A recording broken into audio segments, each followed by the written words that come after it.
Welcome to another episode of the XR Magazine podcast. My name is Diana Olenik, your host, and today we're going to be speaking with Don Allen III. Don is a leading AI tech educator and metaverse creator with a wealth of experience and expertise in AI, AR, VR, 3D animation, and visual effects technologies. He has worked as a specialist trainer at DreamWorks Animation and speaks and consults for top tech companies like Meta, DreamWorks, Instagram, Universal, Adobe, Snapchat, and OpenAI. Don is dedicated to inspiring, entertaining, and informing his audience on Instagram and is known for his values of creativity, strategy, adaptability, excellence, personal finance, growth, mindset, and influence. Today, we're super excited because we're going to be speaking about XR, which stands for extended reality.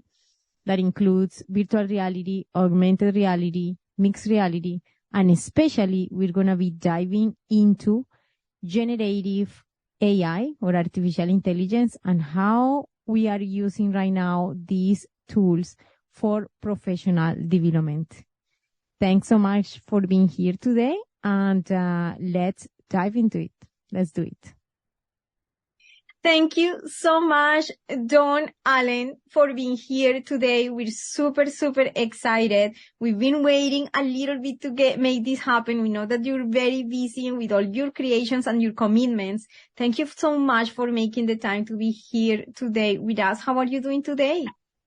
I'm doing great. Thank you so much for having me. I'm excited. I'm excited to jump in.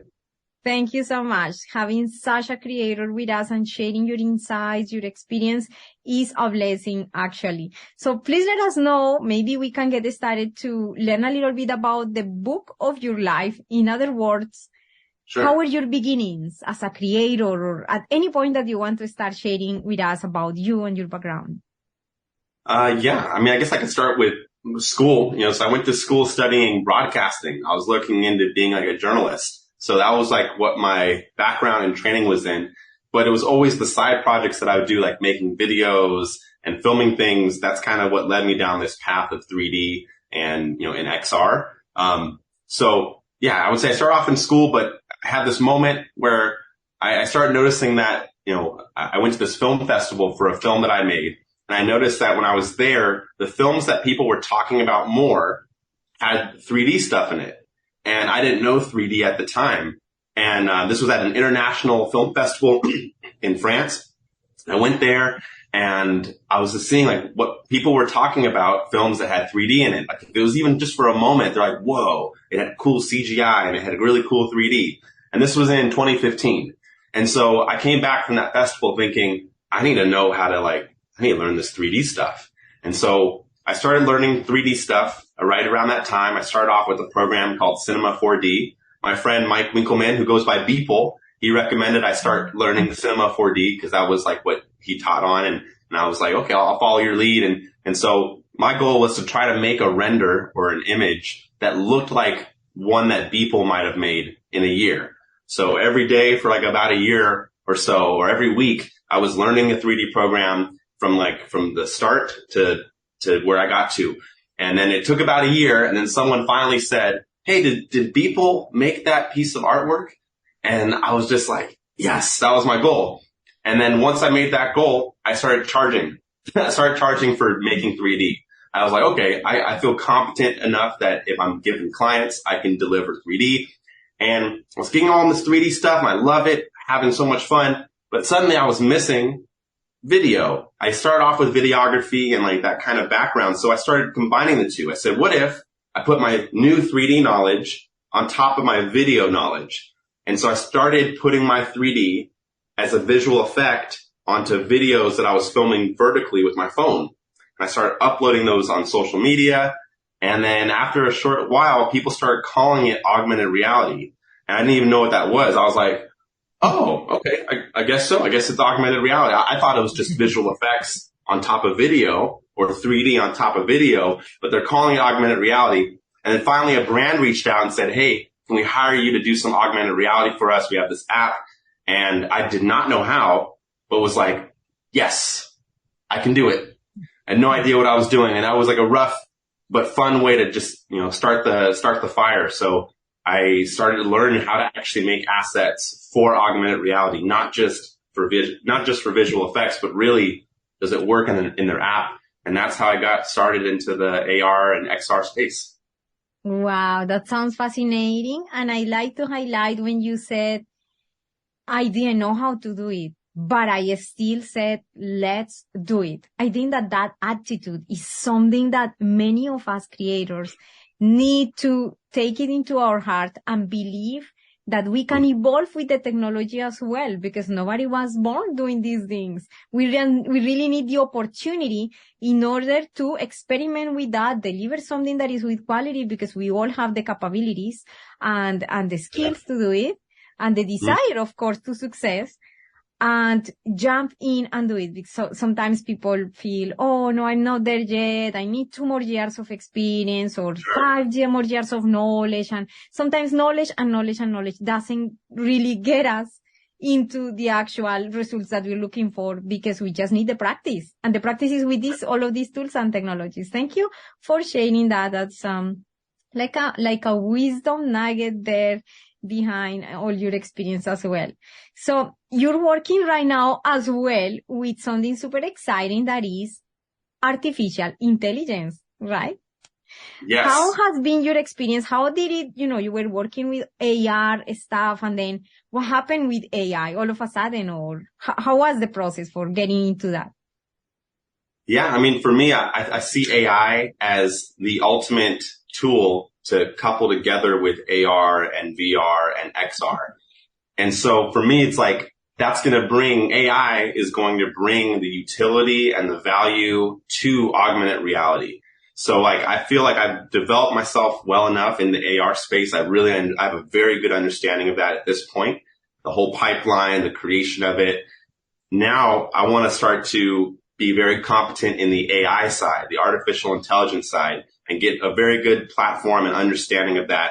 And then when these two vectors converge together in a near future, I would estimate between like the next 3 to 5 years, when AI and AR converge together, there's going to be this unbelievable shift in culture across the globe. And so I feel established with the AR vector, and now I want to get more established with the AI vector, so that I'm more prepared for their convergence that I estimate in 3 to 4 years.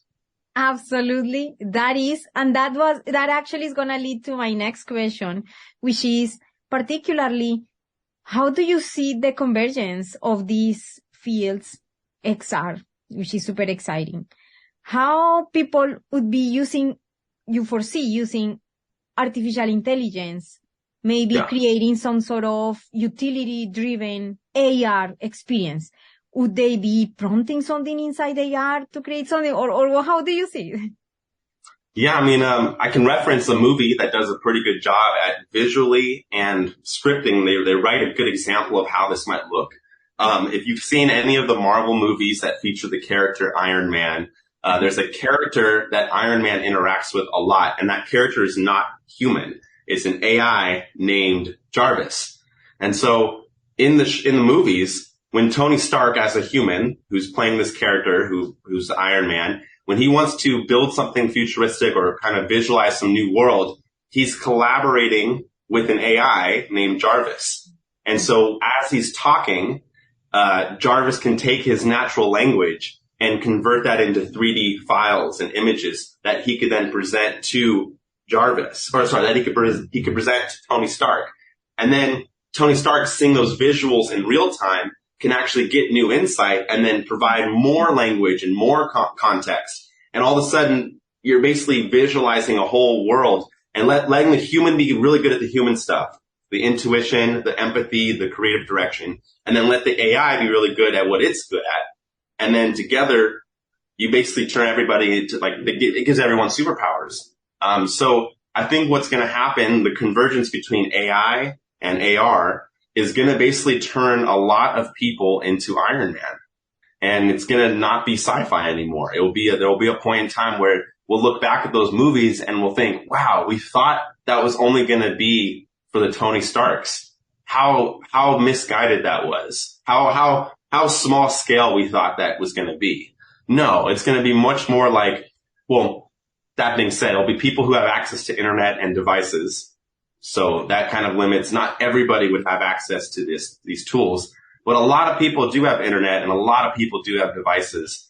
And that'll probably be the cost of having like an AI companion. You can have a legal companion. You could have a relationship companion. You could have like a collaborative companion. It's going to be all this collaborative AI stuff. And I think AR and XR and VR are going to be the visualization of AI. Because right now it's very hard to see and interact with AI's brain. It's mostly we're doing text interfaces or it's code or maybe a couple images it spits out. The future is your AI is going to have a face. It's going to have a personality. It's going to have a movement that you maybe art direct in some way.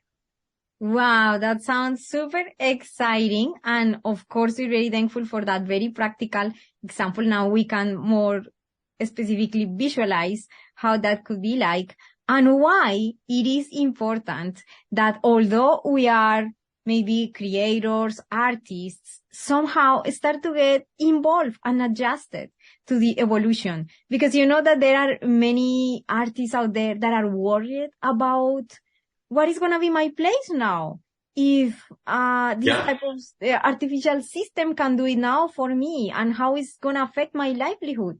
What would be your word to someone who is in that situation? Yeah, so I mean, like, I want to be empathetic and kind to humans, but at the same time, I want to be realistic. Because of the pressures of how a lot of capitalist societies work, they're always going to prioritize technology that saves them money over the well-being of humans, which is really bad for people, but very great for business. So my advice to people who feel like that, this should be your wake-up call to start adapting now while it's still slow enough that you can catch up. If you don't start adapting now, and there's ways that we can do that, I'm happy to recommend some ways to start adapting. But if you don't start adapting now, it's gonna be a weird shift in culture that leaves behind a lot of people. And so that would be my recommendation. Sorry. Okay. Yeah, for sure. Absolutely. I think that we are a little bit, every time that there is a new wave in technology, we become a little bit paranoid of the world is gonna end, and now I have to change everything, and now other systems or other people or other talent is gonna replace me. But this is just only part of the evolution, that there is a time where naturally things evolve, and it always happens in history. We evolve with those type of changes.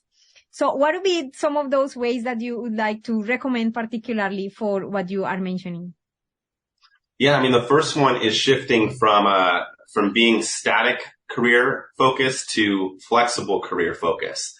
So like, if you're thinking that you're going to identify as a particular career and that you're labeling yourself the name of that career, that's a dangerous habit that needs to start being tweaked, because a lot of AI is going to be replacing quite a bit of our jobs in like every domain. And so if you get into this mindset of my career is something that's flexible, malleable, it transforms, then that's a healthier way, in my opinion, of approaching what's happening. The other one is adopting a growth mindset versus like an achievement mindset. So if you can focus on like, how can you grow and what can you learn versus, what will be the end goal, that shift will help kind of give you purpose and meaning throughout the whole journey versus just focusing on getting to that final destination. Yeah, absolutely. I think that there is something super interesting that you mentioned there, where is related with why we actually need to attach ourselves to one just limiting, title. This comes from the industrial era, where occupations needed, that the typical way in companies need to work just under certain denominations. And I absolutely love when you say that. That is my thinking as well. that we sometimes have a certain problem with something that is called that we create our own fixed identities, and being able to be flexible, right? And not attached too much to one thing. As the world we can see evolve so fast, we have to evolve with the technologies and everything that is happening. All of a sudden, in a couple of years, maybe it's not called XR. Maybe it's called in another way. So it likely will be, it likely will be something very different. And if we were like married to that term and that became our whole identity, we will be crushed when it changes. Cause then that's like saying, oh, I have to, like my whole identity has to change. Yes. Which can be scary, but yeah, I would certainly recommend, that flexible approach to titles. I can give, example for myself. So when I was at DreamWorks for 3 years, my title was specialist trainer. That's what I would put in my Instagram bio and my Twitter bio. I was the specialist trainer at DreamWorks. And I was so married to that term that when I decided to go fully independent in 2020 and, not be working at a studio anymore, I felt really lost briefly. I was like, wait, who am I if I'm not a specialist trainer? That's my whole identity right now. Yeah. It was thanks to my partner, Keenan, who helped me realize that you're not just your occupational title. That was a part of me. That was a very big part of me. But, my name, my persona, my values, they transcend my job title. Yeah. And so I've had to adopt, thanks to her, some flexibility in my own way of identifying myself. Absolutely. I think the same. I went through the same situation. I am an engineer, actually, by profession. Okay. And then coming to all of this that is so expansive, you feel like the existential crisis of who I am. Who should I call me if I have a little bit of this? I feel that I also might have a little bit of this. And I think that this is for the next generation. They are going to see even this more applicable where you don't necessarily, and also that you have the permission to call yourself in a way that you want. Before we thought that we needed permission from the system, education, or companies, or somebody who can say that you are that. But we might discover, and we're discovering this, that no, like you are the only one who can give that permission to yourself. Nobody can tell you who you are. Yeah. I mean, that's a huge shift from the past, So in the past, we had to be ascribed our value. And then in the future, we'll probably get to more and more describe it ourselves. Mm-hmm. Yes, absolutely.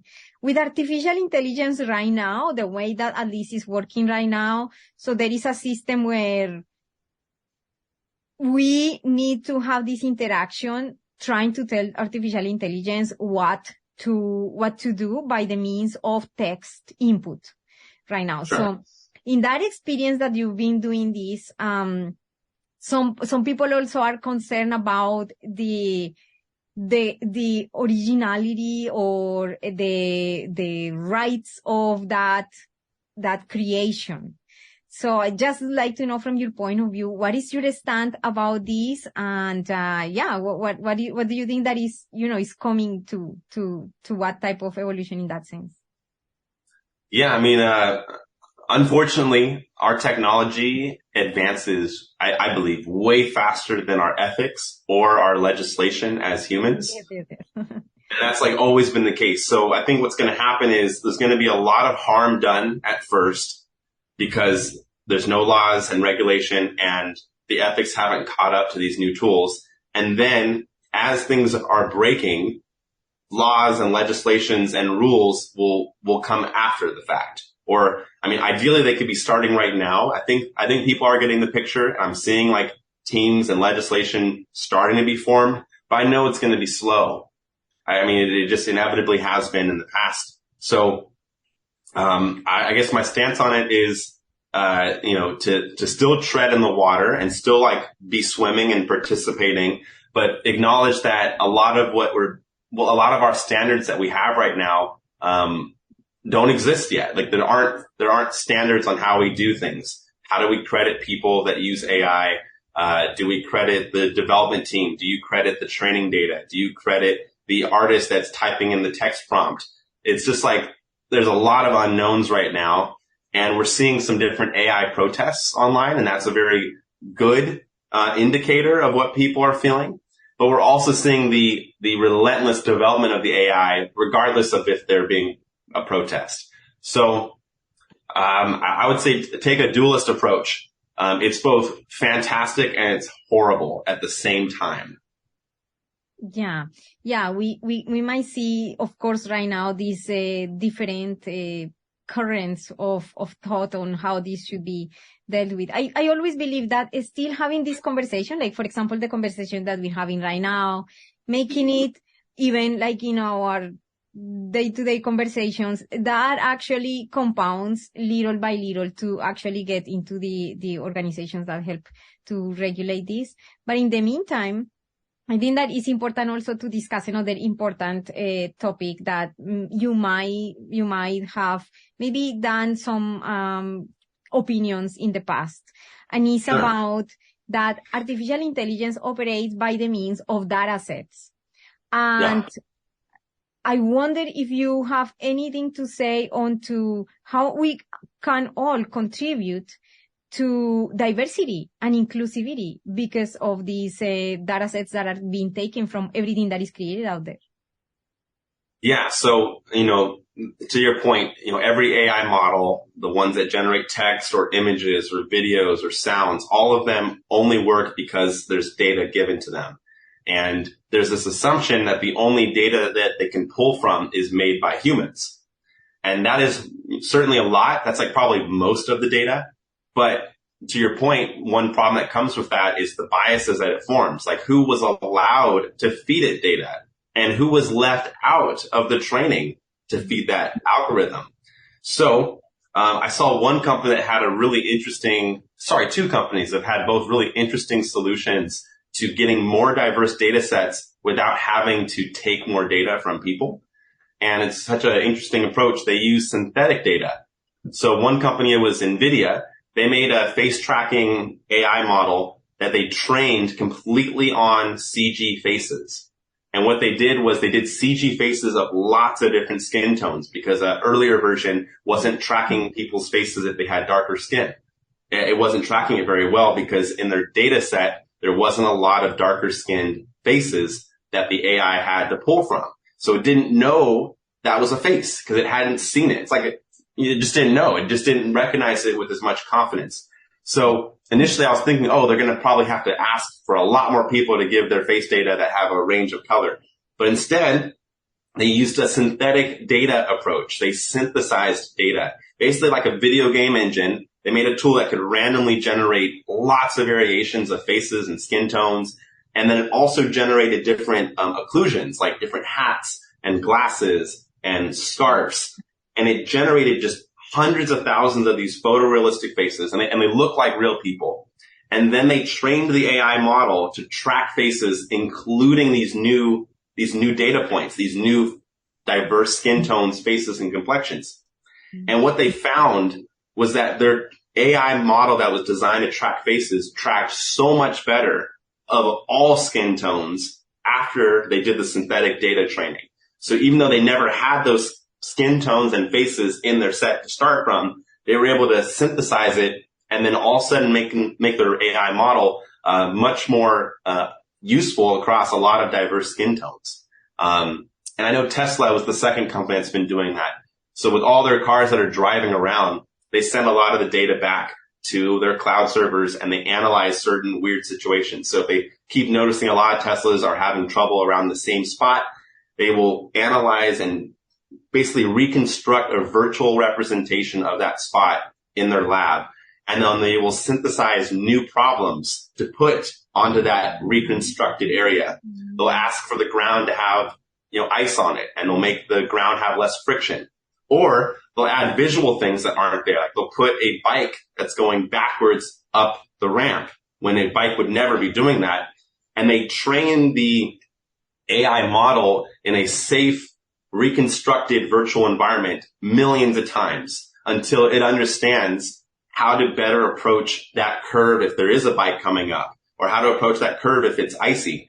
And then once it has a digital model represented and they have a virtual representation of their car that has the same software as their self-driving cars, once it passes, they actually update that information to all their cars in the real physical world. And now all those cars can go over that same path with like a lot more safety. And that's kind of the approach of like making a data set more diverse is you can synthesize it now and add that to your training model. Using that sincerity, that's amazing. Absolutely. Thank you so much for giving us those particular examples and details so we can understand better how is that artificial intelligence also can be trained with these data sets that are not necessarily, the ones that we see out there, because there might be also inequality in even like feminine, representations, color, all of these variations that we have out there, diversity. Yes, thank you so much. That is an important part that I believe we always have to discuss because this is something that affects us all. Yeah. So, what is like your vision as a creator? Because it's so much like you create so many things. Your lives are amazing. I've joined many of them. You're giving so much out there. What is your vision as a creator with all of this evolution? That is like a question that seems obvious, but at the same time is like, wow, how the life of a creator like this is in the middle of all of these changes in technology. Oh, thanks. Well, yeah, for me, my long-term vision is to kind of build the school system from the sci-fi book, Ready Player One. I wouldn't want it to just be in VR though. I would want it to work across AR and VR and have a mixture of AI teachers as well as human teachers and fund it in like a Fortnite kind of model. So it'd be free for everybody and the best education they could ever offer. It works across all languages and then the learning adapts to the learner. What is their, like, well, basically the goal would be to ignite a passion for learning in the students that go through the program versus just filling up a bucket in their mind of information that they just have to remember.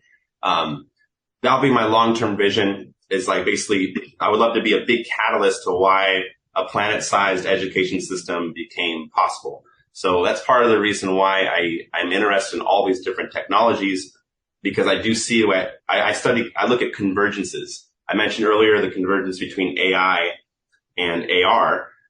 There's a few other vectors that I'm always very keen on, just focusing in on and waiting for the right time for those things to converge. Mm-hmm. And so for me, the ultimate convergence, I think will land around 2045. So it's a little whiles away from now. But for me, the vectors that I'm tracking, I think they'll intersect there. And that's when I would love to have the school up and ready and launched. That's amazing, super exciting as well, because, okay, in my own particular opinion, I also believe that there are some gaps in the current educational system. And it's similar to the industrial era where the people had to sit 8 hours in a job to demonstrate that they were doing all the work. I think that this is outdated. Anyways, mm-hmm. It is still happening, but my mind is always progressist and I'm always like in the future. But as well, I see the example similar to the educational system. Do you feel the same? What type of things do you think that are wrong with the educational system right now? Almost everything. Yeah, myself as well. Well, I mean, like I have friends that are teachers and so like I love what their work is, but there's so much bureaucracy, like where most of the funding doesn't go back to the students or the teachers. It just goes to the administration that's mostly focused on keeping the same system and structure. Yeah. So for me, the whole structure is incorrect because it's not prioritizing the learner. It's not prioritizing the teachers that are teaching. It's not prioritizing, in my mind, like a love for learning. It's making people hate learning. And for me, that's a failure. Like if people come out of school and they hate learning, that tells me the education and the system was wrong. If kids feel compelled to cheat because they need a grade, then I would say the system is flawed, not the student. Like, for me, it's so frustrating to see how systems are designed to kind of make, I guess what sucks is most of the education systems that at least were westernized all came from this idea that they need to make the perfect factory worker and the perfect obedient employee. And so then what the problem is with that is since that time, which was like the early 1800s, maybe even late 1700s when that ideology came to be, since that time, technology has automated mostly everything. And it first mechanized like a lot of like movements and like tractors and physical robot arms. And now it's moving into the intellectual automation of things. And so the value of school being a system to make the perfect obedient robot, it doesn't have the same value as it used to. We don't need perfect robots. We need a lot of independent critical thinkers that can also work collaboratively and enjoy learning forever, because that will be, the longer lasting career. So, my whole goal and like who I like to, try to partner up with and who I try to, collaborate with and who I want to work with is all based on, does this get me closer towards my school vision in 2045, or does it push me away from that goal? And if it pushes me away from that goal, it's an easy no. And if it pushes me more in that direction, then it's an easy yes. Yeah, that's amazing. I think that we are still dragging systems that are no longer, according with what we are living right now. And this is affecting the little kids that are learning under that outdated system. For example, how can you be learning about science in a paper, Like when there are, it doesn't make sense. And the little kids, I've been speaking with little kids as well that tell me this. How can I be learning about when they are teaching about the plants instead of being outside, exploring the plants out there, I'm learning, like having to make here like a test. As well, another thing that I feel is that all the system categorizing people in good or bad and comparing with others that I'm not at that level, I'm not in the first place, I'm not in the second, I'm not good enough, is not good. Like, why do we have to go ourselves to do those tests for things that maybe they are not going to even use in their lives? So absolutely, I'm actually the big supporter for your school. I am predicting that you're going to concrete that dream. And I will be there to celebrate as well with you such a beautiful and socially conscious initiative to showcase and to support and to share with the world. Like I love to attend your school. Yeah. Wow. Thank you so much. Yeah. I mean, for me, it's something like that I would enjoy to help make happen. And then I believe I have the energy and the focus to make it happen. So like, I think I can actually do it. Especially with all the tools that are coming out. I mean, it's becoming even more clear that this is even more possible. And it'll probably end up happening. I keep saying 2045, but it'll probably happen sooner than that. But that was like what I've been saying since around 2015 is when I started to think about this. Yeah. So, yes, for sure. You're going to make that sooner than that. But super exciting. Yeah. And thank you so much for sharing that vision for a creator that is starting out yet, because we just learn about this when we learn about it. What would be your final advice on how to start, getting maybe some traction, getting some clients or starting to show the work? What would be your best advice for someone who is starting out that is a creator and is willing to start sharing this type of creations with the world? Yeah. So, I would say the first thing you want to start off with is, clearly explaining that you can solve people's problems.